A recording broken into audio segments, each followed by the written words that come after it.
A short story of the world, written by H.G. Wells in 1922.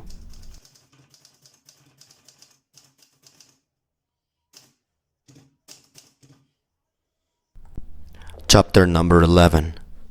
The First True Man.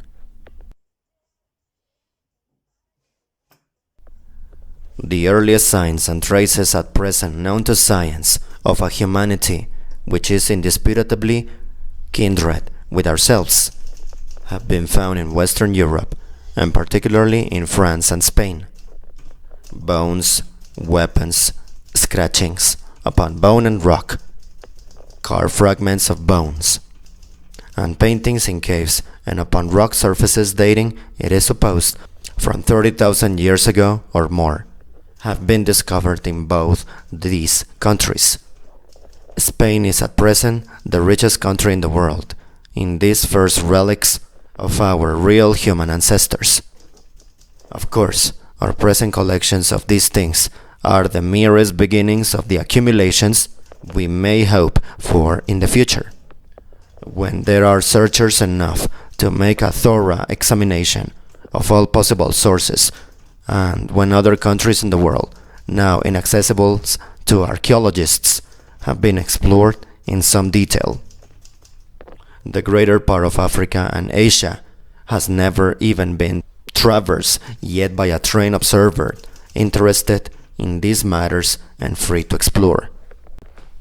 And we must be very careful, therefore, not to conclude that the early true men were instinctively inhabitants of Western Europe, or that they first appeared in that region.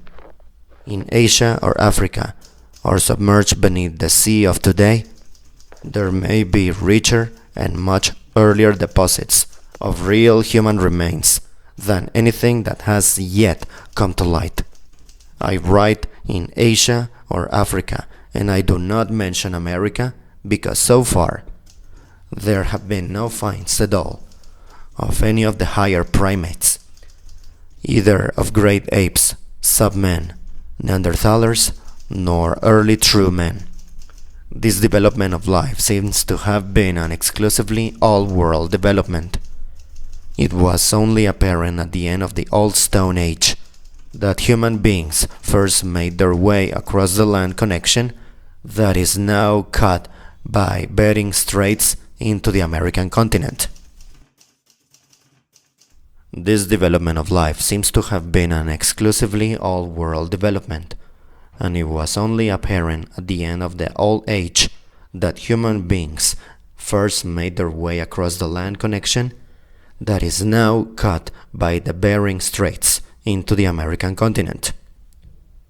In this picture you can see one of the marvelous cave paintings of Altamira in North Spain. The walls of the caves are covered in those representations of bulls, etc., painted in the soft tones of red shaded to black. They may be 15 or 20,000 years old. These first real human beings we know of in Europe appear already to have belonged to one or other of at least two very distinct races. One of these races was a very high type indeed. It was tall and big-brained. One of the women's skulls found exceeds in a capacity that of the average man of today. One of the men's skeletons is over 6 feet in height. The physical type resembled that of the North American Indian. From the Cro-Magnon cave in which the first skeletons were found, these people had been called Cro-Magnards. They were savages, but savages of high order. The second race, the race of the Grimaldi cave remains, was distinctly Negroid in its characters. Its nearest living affinities are the Bushmen and the Hottentots of South Africa. It is interesting to find at the very outset of the known human story that mankind was already racially divided into at least two main varieties. And one is tempted to such unwarranted guesses as that the former race was probably brownish rather than black, and that it came from the east or north, and that the latter was blackish rather than brown and came from the equatorial south. In the picture you can see bone carvings of the Paleolithic period. Number 1 and number 2 are mammoth tusk carved to shape of a reindeer. The number 3 is a dagger handle representing a mammoth. And the number 4 is a bone engraved with horses' heads. Objects held in the British Museum.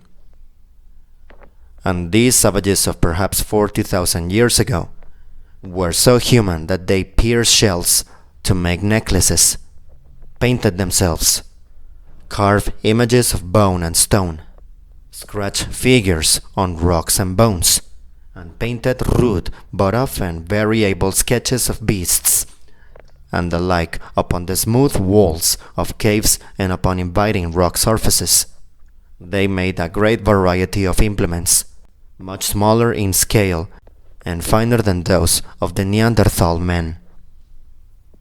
We have now in our museums great quantities of their implements, their statuettes, their rock drawings, and the like. The earliest of them were hunters. Their chief pursuit was the wild horse, the little bearded pony of that time. They followed it as it moved after pasture, and also they followed the bison. They knew the mammoth because they have left us strikingly effective pictures of that creature. To judge by one rather ambiguous drawing, they trapped and killed it. They hunted with spears and throwing stones. They do not seem to have had the bow, and it is doubtful if they had yet learned to tame any animals. They had no dogs. There is one carving of a horse's head and one or two drawings that suggest a bridle horse, with a twisted skin or tendon around it. But the little horses of that age and region could not have carried a man, and if the horse was domesticated, it was used as a led horse. It is doubtful and improbable that they had yet learned the rather unnatural use of animals' milk as food. They do not seem to have erected any buildings, though they may have had tents of skins. And though they made clay figures, they never rose to the making of pottery. Since they had no cooking implements, their cookery must have been rudimentary or non-existent. They knew nothing of cultivation and nothing of any sort of basket work or woven cloth. Except for their robes of skin or fur, they were naked painted savages. These earliest known men hunted the open steppes of Europe for 100 centuries perhaps, and then slowly drifted and changed before a change of climate. Europe, century by century, was growing milder and damper. Reindeer receded northward and eastward, and bison and horse followed. The steppes gave way to forests, and red deer took the place of horse and bison. There is a change in the character of the implements with this change in their application. The bones needles of this age, says de Mortillet, are much superior to those of later, even historical times known to the Renaissance. The Romans, for example, never had needles compared to those of this epoch. In the picture, you can see the Routot bust of a Cro-Magnon man. Almost 15 or 12,000 years ago, a fresh people drifted into the north of Spain and left very remarkable drawings of themselves upon exposed rock faces there. These were the Azilians, named from the Mas d'Azil cave. They had the bow. They seem to have worn feather headdresses. They drew vividly, but also they had reduced their drawings to a sort of symbolism. A man, for instance, would be represented by a vertical dab with 2 or 3 horizontal depths. That suggests the dawn of the writing idea. Against hunting sketches, there are often marks like tallies. One drawing shows 2 men smoking out a beast's nest. In this picture, you can see the honey gatherer among the bees. He is on a rope ladder. And this is a fight of bowmen. Among the most recent discoveries of Paleolithic art are these specimens found in 1920 in Spain. They are probably 10 or 12,000 years old. These are the latest of the men that we call Paleolithic, Old Stone Age, because they had only chipped implements. By 10 or 12,000 years, a new sort of life has dawned in Europe. Men had learned not only to chip, but to polish and grind stone implements, and they have begun cultivation. The Neolithic Age, New Stone Age, was beginning. It is interesting to know that less than a century ago, there still survived in a remote part of the world, in Tasmania, a race of human beings at a lower level of physical and intellectual development than any of these earliest races of mankind who had left traces in Europe. These people had long ago been cut off by geographical changes from the rest of the species and from stimulation and improvement. They seem to have degenerated rather than developed. They live a base life, subsisting upon shellfish and small game. They had no inhabitations, but only squatting places. They were real men of our species, but they had neither the manual dexterity nor the artistic powers of the first true men. End of chapter. Moving on to chapter number 12. Chapter number 12. Primitive thought.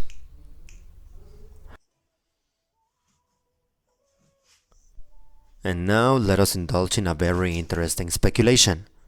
How did it feel to be a man in those early days of the human adventure? How did men think, and what did they think in those remote days of hunting and wandering 400 centuries ago, before seed time and harvest began? Those were days long before the written record of any human impressions, and we are left almost entirely to interference and guesswork in our answers to these questions. The sources to which scientific men have gone in their attempts to reconstruct that primitive mentality are very various. Recently, the science of psychoanalysis, which analyzes the way in which the egotistic and passionate impulses of the child are restrained, suppressed, modified, or overlaid to adapt them to the needs of social life, seems to have thrown a considerable amount of light upon the history of primitive society. And another fruitful source of suggestion has been the study of the ideas and costumes of such contemporary savages as still survive. Again, there is a sort of mental fossilization which we find in a folklore and the deep-lying irrational superstitions and prejudices that still survive among modern civilized people. And finally, we have in the increasingly numerous pictures, statues, carvings, symbols, and the like, as we draw near to our own time, clearer and clearer indications of what man found interesting and worthy of record and representation. Primitive man probably thought very much as a child thinks. That is to say, in a series of imaginative pictures. He conjured up images, or images presented themselves to his mind, and he acted in accordance with the emotions they aroused. So, a child or an educated person does today. Systematic thinking is apparently a comparatively late development in human experience. It has not played any great part in human life until within the last 3,000 years. And even today, those who really control and order their thoughts are but a small minority of mankind. Most of the world still lives by imagination and passion. Probably the earliest human societies in the opening stages of the true human story were small family groups, just as the flocks and herds of the earlier mammals arose out of families which remained together and multiplied. So probably did the earliest tribes. But before this could happen, a certain restraint upon the primitive egotisms of the individual had to be established. The fear of the father and respect for the mother had to be extended into adult life, and the natural jealousy of the old men of the group for the younger males as they grew up had to be mitigated. The mother, on the other hand, was the natural advisor and protector of the young. Human social life grew up out of the reaction between the crude instinct of the young to go off and pair by themselves as they grew up, on the other hand, and the dangers and disadvantages of separation on the other. An anthropological writer of great genius, J. Atkinson, in his Primal Law, has shown how much of the customary law of savages, the taboos, that are so remarkable a fact in tribal life, can be ascribed to such a mental adjustment of the needs of the primitive human animal to a developing social life. And the later work of the psychoanalysts has done much to confirm his interpretation of these possibilities. Some speculative writers would have us believe that respect and fear for the old man and the emotional reaction of the primitive savage to older protective women, exaggerated in dreams and enriched by fanciful mental play, played a large part in the beginnings of primitive religion and in the conception of gods and goddesses. Associated with this respect for powerful or helpful personalities was a dread and exaltation of such personages after their deaths, due to their reappearance in dreams. It was easy to believe they were not truly dead, but only fantastically transferred to a remoteness of great power.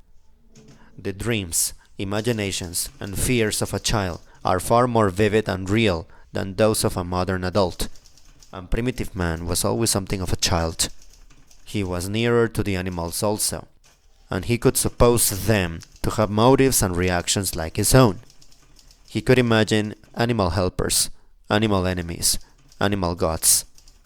One needs to have been an imaginative child oneself to realize again how important, significant, portentous, or friendly, strangely shaped rocks, lumps of wood, exceptional trees, or the like may have appeared to the men of old Stone Age, and how dream and fancy would create stories and legends about such things that would become credible as they told them.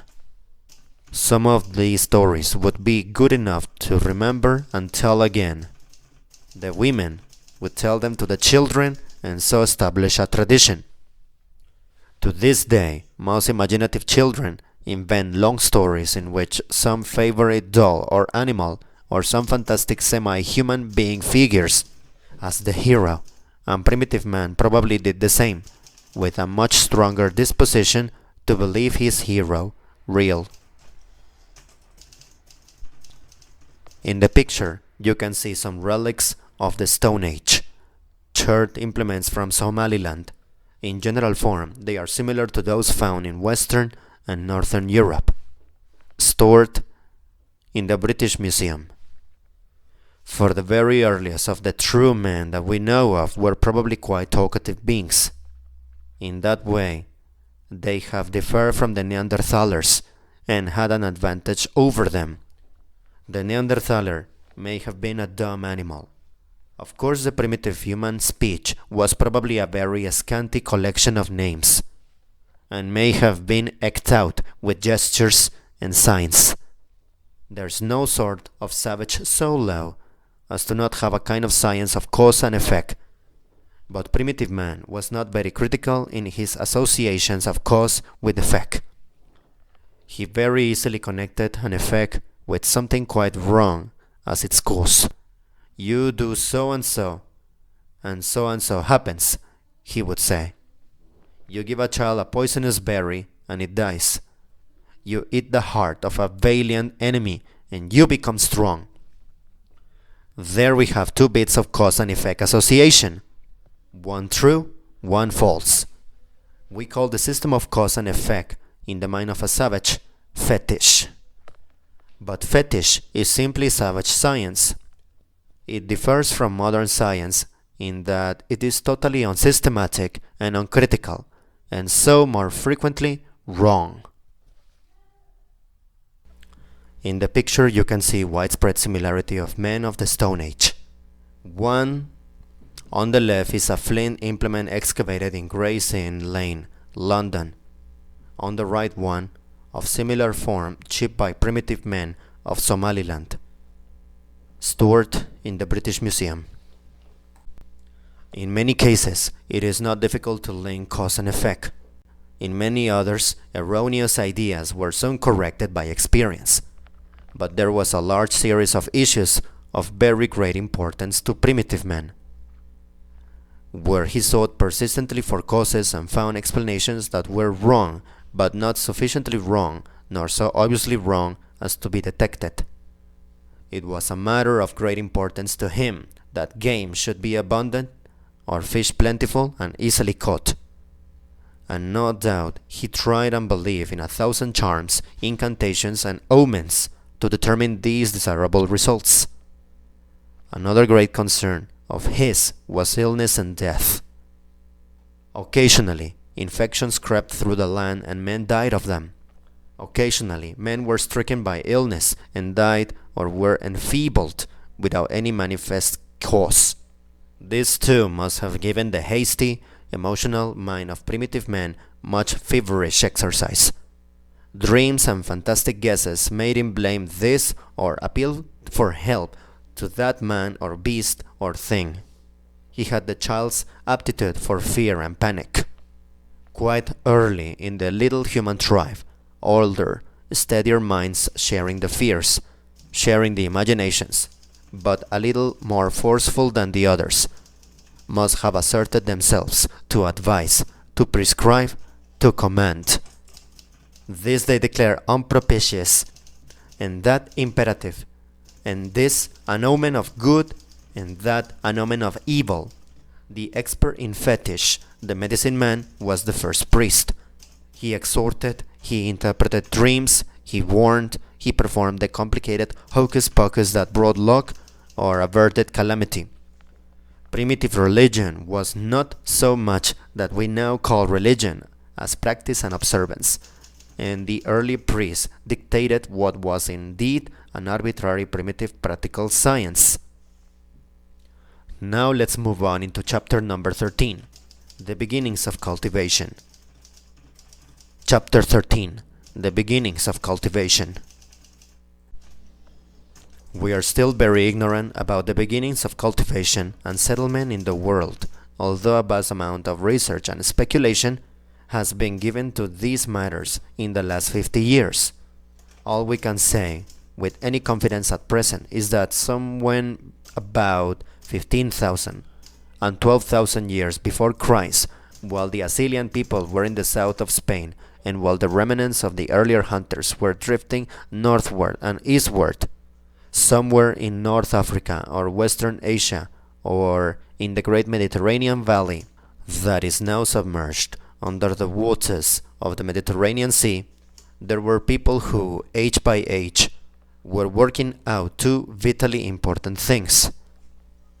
They were beginning cultivation and they were domesticating animals. They were also beginning to make, in addition to the cheap implements of their hunter forebears, implements of polished stone. They had discovered the possibility of basket work in roughly woven textiles of plant fiber, and they were beginning to make rudely modeled pottery.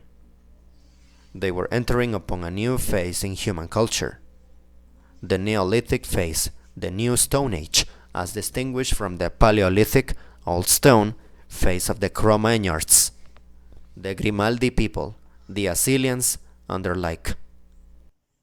A little bit of an observation. The term Paleolithic, we may note, is also used to cover the Neanderthaler and even the Eolithic implements. pre-human age is called the Older Paleolithic. The age of true men using unpolished stone is the Newer Paleolithic. Slowly, these Neolithic people spread over the warmer parts of the world, and the arts they had mastered, the plants and animals they had learned to use, spread by imitation and acquisition even more widely than they did. By 10,000 before Christ, most of mankind was at the Neolithic level. Now the plowing of land, the sowing of seed, the reaping of harvest, threshing and grinding may seem the most obviously reasonable steps to a modern mind, just as to a modern mind it is a commonplace that the world is round. What else could you do? People will ask. What else can it be?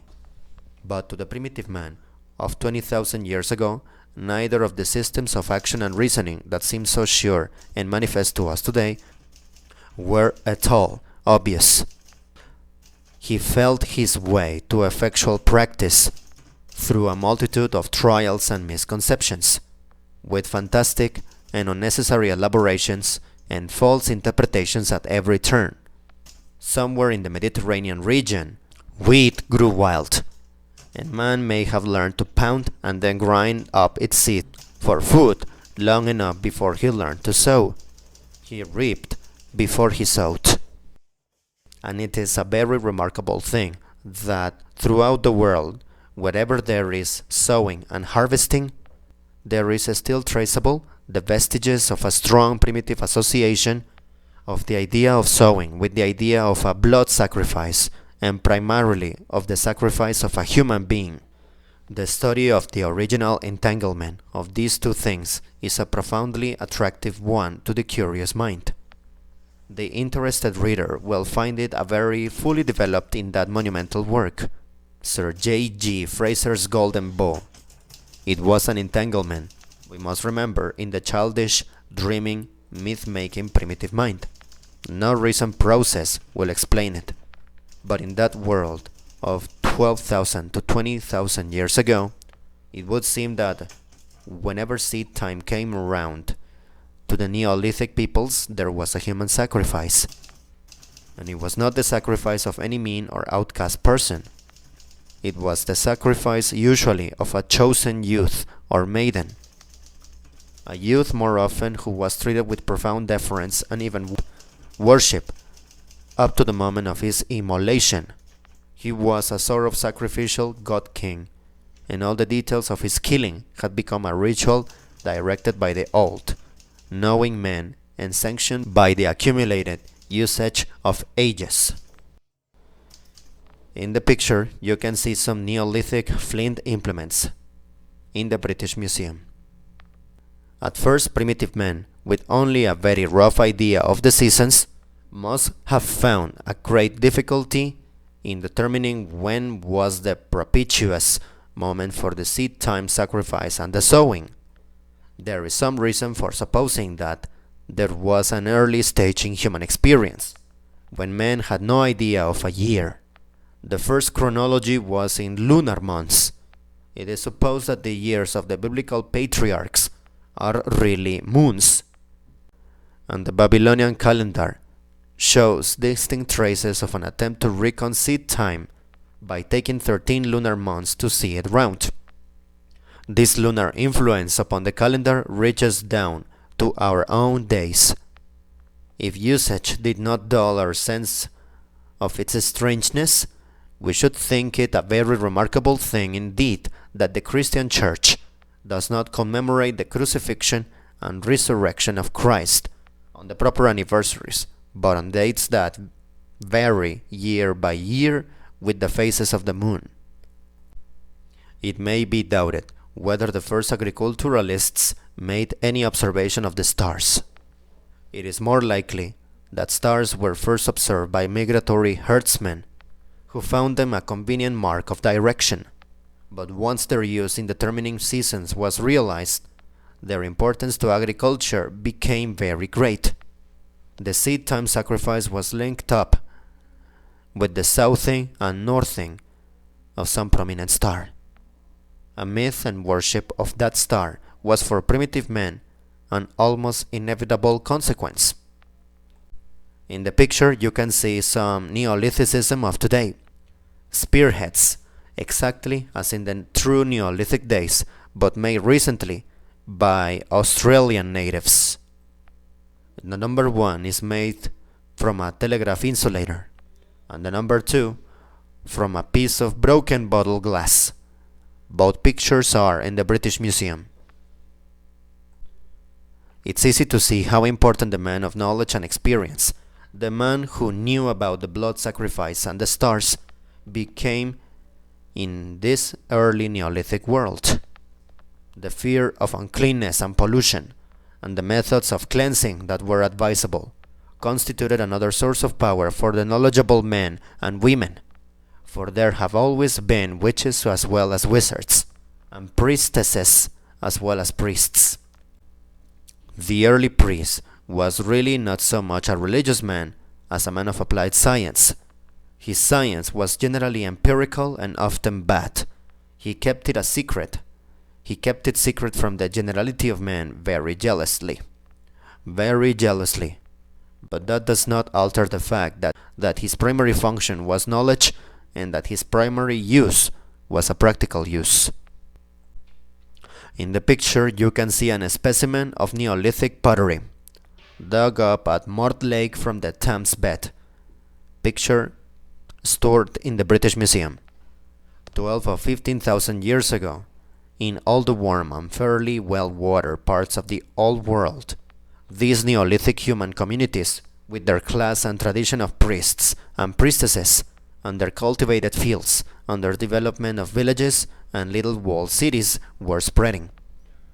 Age by age, a drift and exchange of ideas went on between these communities. Elliot Smith and Rivers have used the term Heliolithic culture for the culture of these first agricultural peoples. Heolithic, sun and stone, is not perhaps the best possible word to use for this, but until scientific men give us a better one, we shall have to use it. Originating somewhere in the Mediterranean and Western Asiatic area, it spread age by age eastward and from island to island across the Pacific until it may have even reached America and mingled with the more primitive ways of living of the Mongoloid immigrants coming down from the north. Wherever the brownish people with the Heliolithic culture went, they took with them all or most of a certain group of curious ideas and practices. Some of them are such queer ideas that they call for the explanation of the mental expert. They made pyramids and great mounds, and set up great circles of big stones, perhaps to facilitate the astronomical observation of the priests. They made mummies of some or all of their dead. They tattooed and circumcised. They had the old costume, known as the kuvat, of sending the father to bed and rest when a child was born, and they had a luck symbol, the well-known swastika. If we were to make a map of the world with dots to show how far these group practices have left their traces, we should make a bed along the temperature and subtropical coasts of the world, from Stonehenge and Spain, across the world to Mexico and Peru, but Africa below the equator, North Central Europe, and North Asia would show none of these dotings. There live races who were developing along practically independent lines. Chapter number 14. Primitive Neolithic Civilizations. About 10,000 years before Christ's, the geography of the world was very similar in its general outline to that of the world today. It is probable that by that time the Great Barrier across the Straits of Gibraltar, that had banked back the ocean waters from the Mediterranean Valley, had been eaten through, and that the Mediterranean was a sea following much the same coastlines as it does now. The Caspian Sea was probably still far more expensive than it is at present, and it may have been continuous with the Black Sea to the north of the Caucasus Mountains, about these great Asian sea lands that are now steppes and deserts, were fertile and habitable. Generally, it was a moister and more fertile world. European Russia was much more a land of swamp and lake than it is now, and there may still have been a land connection between Asia and America at the Bering Straits. It would have been already possible at that time to have distinguished the main racial divisions of mankind as we know them today. Across the warm temperate regions of this rather warmer and better wooded world, and along the coasts, stretched the brownish peoples of the Heliolithic culture, the ancestors of the bulk of the living inhabitants of the Mediterranean world, of the Berbers, the Egyptians, and much of the population of South and Eastern Asia. This great race had of course a number of varieties. The Iberian or Mediterranean or dark white race of the Atlantic and Mediterranean coasts. The Hamitic peoples, which include the Berbers and Egyptians. The Dravidians, the darker people of India, a multitude of East Indian people, many Polynesian races, and the Maoris are all divisions of various value of this great main mass of humanity. Its western varieties are wider than its eastern.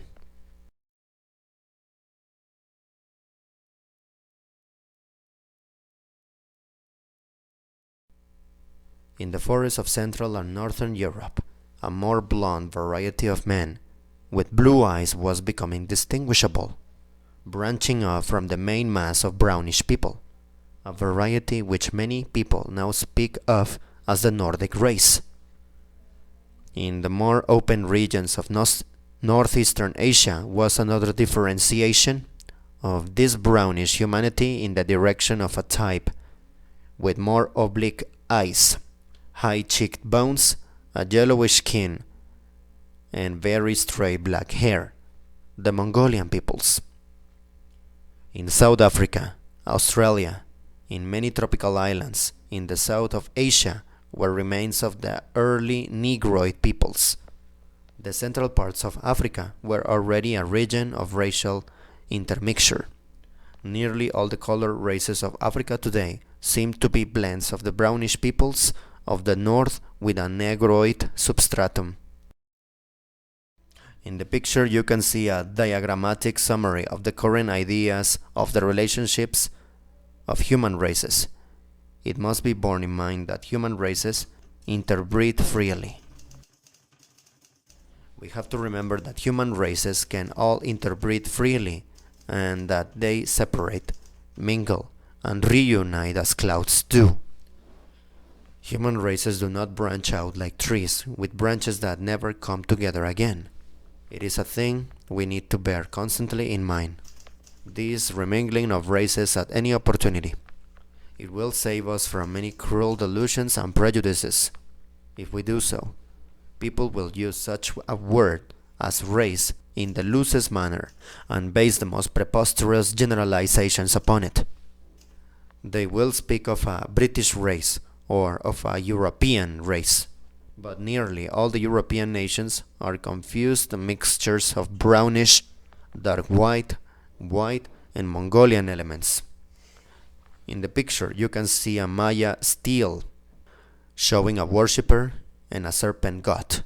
Note the grotesque faces in the writing, stored in the British Museum. It was at the Neolithic phase of human development that peoples of the Mongolian breed first made their way into America. Apparently they came by way of Bering Straits and spread southward. They found caribou, the American reindeer, in the north and the great herds of bison in the south. When they reached South America, there were still living the Glyptodon, a gigantic armadillo, and the Megatherium, a monstrous clumsy sloth as high as an elephant. They probably exterminated the latter beasts, which was as helpless as it was big. The greater portion of these American tribes never rose above a hunting nomadic Neolithic life. They never discovered the use of iron, and their chief metal possessions were native gold and copper. But in Mexico, Yucatan, and Peru, conditions existed favorable to settle cultivation. And here about 1,000 years before Christ or so, arose very interesting civilizations of a parallel but different type from the Old World civilization. Like the much earlier primitive civilizations of the Old World, these communities displayed a great development of human sacrifice about the processes of seed time and harvest. But while in the Old World, as we shall see, these primary ideas were untimely mitigated, complicated, and overlaid by others, in America they developed and they were elaborated to a very high degree of intensity. These American civilized countries were essentially priest-ruled countries. Their war chiefs and rulers were under a rigorous rule of law and omen. These priests carried astronomical science to a high level of accuracy. They knew their year better than the Babylonians, of whom we shall presently tell. In Yucatan they had a kind of writing, the Maya writing, of the most curious and elaborate character.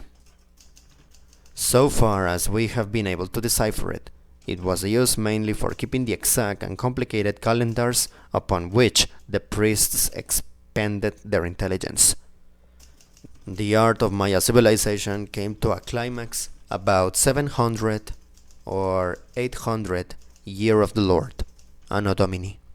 The cultured work of these people amazes the modern observer by its great plastic power and its frequent beauty. It perplexes him by a grotesqueness and by a sort of insane conventionality and intricacy outside the circle of his ideas. There is nothing quite like it in the Old World. The nearest approach, and that is a remote one, is found in archaic Indian carvings. Everywhere there are woven feathers and serpents twined in and out.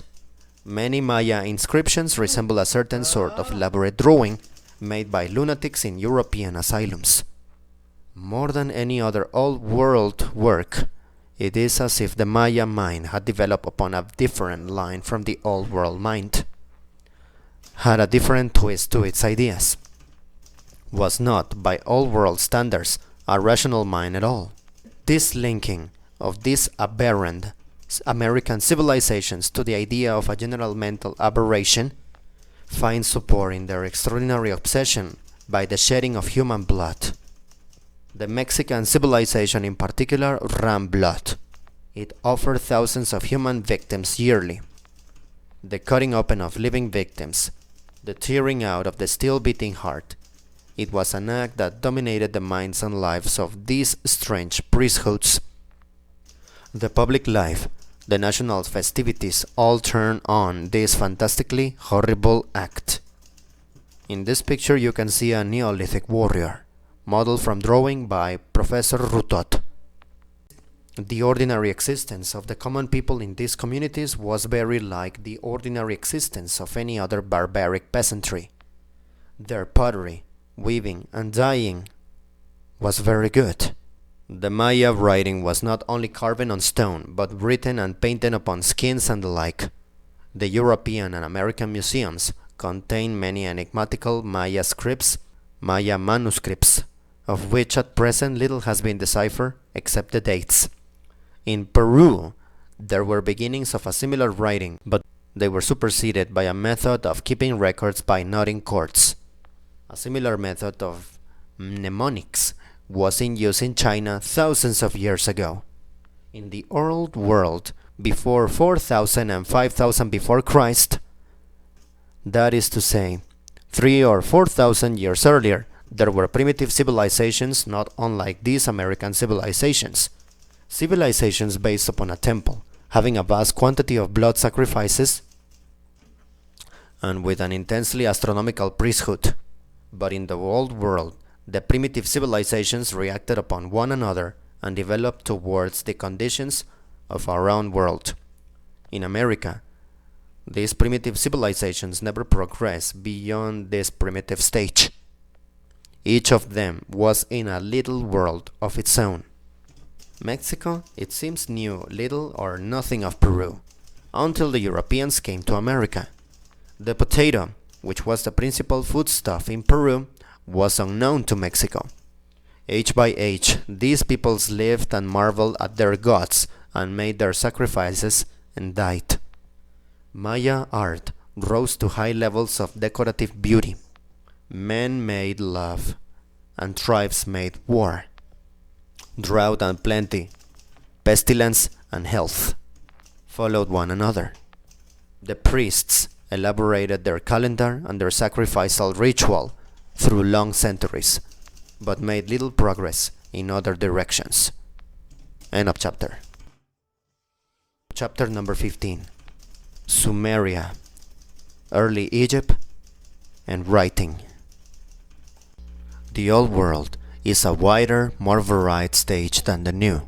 By 6000 and 7000 before Christ, there were already quasi-civilized communities almost at the Peruvian level, appearing in various fertile regions of Asia and in the Nile Valley.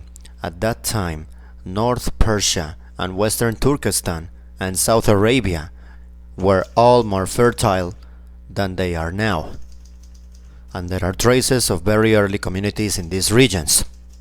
It is in Lower Mesopotamia, however, and in Egypt that there first appear cities, temples, systematic irrigation, and evidences of social organization rising above the level of a mere barbaric village town. In those days, the Euphrates and Tigris flowed by the separate mouths into the Persian Gulf, and it was in the country between them that the Sumerians built their first cities. About the same time, for chronology is still vague, the great history of Egypt was beginning. These Sumerians appear to have been a brownish people with prominent noses. They employed a sort of writing that has been deciphered, and their language is now known. They had discovered the use of bronze, and they built great tower-like temples of sun-dried brick. The clay of this country is very fine. They used it to write upon, and so it is that their inscriptions have been preserved to us. They had cattle, sheep, goats, and asses, but no horses. They fought on foot, in close formation, carrying spears and shields of skin. Their clothing was of wool, and they shaved their heads. Each of the Sumerian cities seemed generally to have been an independent state with a god of its own, and priests of its own. But sometimes one city would establish an ascendancy over others, and exact tribute for their population. A very ancient inscription at Nippur records the empire, the first recorded empire of the Sumerian city of Erech, or Erech. Its god and its priest king claim an authority from the Persian Gulf to the Red Sea. In the picture you can see a brick of Hammurabi, king of Babylon about 2200 years before Christ. Note the cuneiform characters on the inscription, which records the building of a temple to a sun god. At first, writing was merely an abbreviated method of pictorial record. Even before Neolithic times, men were beginning to write. The Assyrian rock pictures, to which we have already referred, show the beginning of the process. Many of them record hunts and expeditions, and in most of these the human figures are plainly drawn. But in some, the painter would not bother with head and limbs. He just indicated men by a vertical and one or two transverse strokes. From this to a conventional condensed picture, writing was an easy transition. In Sumeria, where the writing was done on clay and with a stick, the depths of the characters soon became unrecognizably unlike the things they stood for. But in Egypt, where men painted on walls and on strips of the papyrus reed, the first paper, the likeness to the thing imitated remained. From the fact that the wooden styles used in Sumeria made wedge-shaped marks, the Sumerian writing is called cuneiform, wedge-shaped. In the picture you can see some ebony cylinder seals of first Egyptian dynasty, recovered from the tombs of Abydos in 1921 by the British School of Archaeology. They give evidence of an early form of block printing. An important step towards writing was made when pictures were used to indicate not the thing represented, but some similar thing. In the rebus dear to children of a suitable age, this is still done today. We draw a camp with tents and a bell, and the child is delighted to guess that this is the Scotch name Campbell. The Sumerian language was a language made up of accumulated syllables, rather like some contemporary Amerindian languages, and it lent itself very readily to this syllabic method of writing words, expressing ideas that could not be conveyed by pictures directly. Egyptian writing underwent parallel developments. Later on, when foreign peoples with less distinctly syllable methods of speech were to learn and use these picture scripts, they were to make those further modifications and simplifications that developed at last into alphabetical writing. All the true alphabets of the later world derive from a mixture of the Sumerian cuneiform and the Egyptian hieroglyphic priest writing. Later in China, there was to develop a conventionalized picture writing, but in China, it never got to the alphabetical stage. The invention of writing was of very great importance in the development of human societies. It put agreements, laws, commandments on record. It made the growth of states larger than the old city-states possible. It made a continuous historical consciousness possible. The command of the priest or king and his seal could go far beyond his sight and voice and could survive his death. It is interesting to note that in ancient Sumeria, seals were greatly used. A king or a nobleman or a merchant would have his seal very artistically carved and would impress it on any clay document he wished to authorize. So close had civilization got to printing 6,000 years ago. Then the clay was dry hard and became permanent. For the reader must remember that in the land of Mesopotamia, for countless years, letters, records, and accounts were all written on comparatively indestructible tiles. To that fact we owe a great wealth of recovered knowledge. In the picture you can see the Sahara pyramids. The pyramid to the right, the Step Pyramid, is the oldest stone building in the world. Photo taken by F. Boyer. Bronze, copper, gold, silver, and a precious rarity, meteoric iron, were known in both Sumeria and Egypt at a very early stage. In the picture you can see the view from the summit of the Great Pyramid of Cheops, showing how these great monuments dominate the plain. Photo taken by D. McLeish.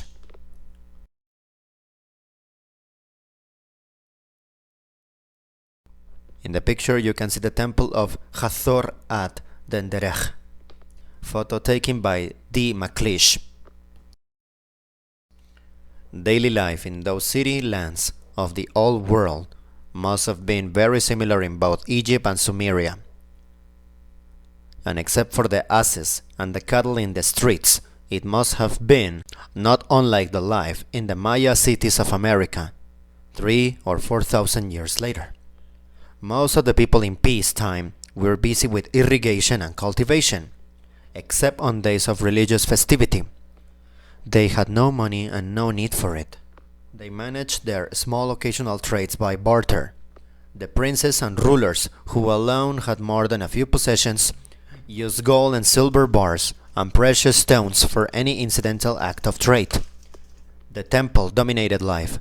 In Sumeria, it was a great towering temple that went up to a roof from which the stars were observed. In Egypt, it was a massive building with only a ground floor. In Sumeria, the priest ruler was the greatest, most splendid of beings. In Egypt, however, there was one who was raised above the priests. He was the living incarnation of the chief god of the land, the Pharaoh, the God King. There were few changes in the world in those days. Men's days were sunny, toilsome, and conventional. Few strangers came into the land, and such as did fare uncomfortably. The priest directed life according to immemorial rules and watched the stars for seed time and marked the omens of the sacrifices and interpreted the warnings of dreams. Men worked and loved and died, not unhappily, forgetful of the savage past of their race and heedless of its nature. Sometimes the ruler was benign, such as Pepi II, who reigned in Egypt for 90 years. Sometimes he was ambitious and took men's sons to be soldiers and sent them against neighboring city-states to war and plunder, or he made them toil to build great buildings. Such were Cheops and Hephren and Miserinus, who built those vast sepulchral piles, the pyramids at Giza. The largest of these is 450 feet high, and the weight of stone in it is 4,883,000 tons, and this was brought down the Nile in boats and locked into place chiefly by human muscle. Its erection must have exhausted Egypt more than a great war would have done. End of chapter. Let's move on now to chapter number 16.